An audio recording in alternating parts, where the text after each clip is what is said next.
така. Значи, и си караме там, и по най-тъмния участък и аз карам шус.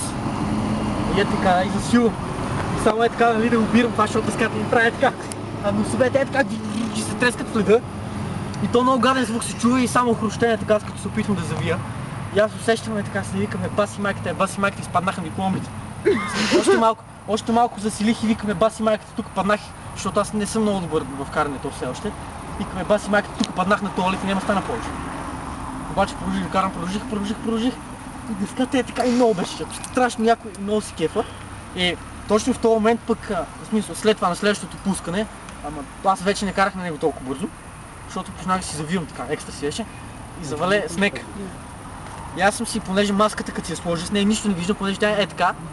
И виждам точно така, значи краката не си ги виждам, аз не си ги виждам краката, аз не мога да карам.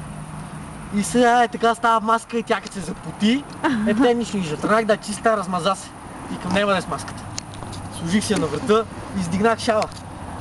Дигнах шала така до тука, свалих шапката така. И странното, което аз не успях така да виждам завижал, обаче пак ми се набиваха снежинки в очите. Сериозно? Да. Много гадно беше тук. Две спускания наприхме, едни от последните, не последните баш.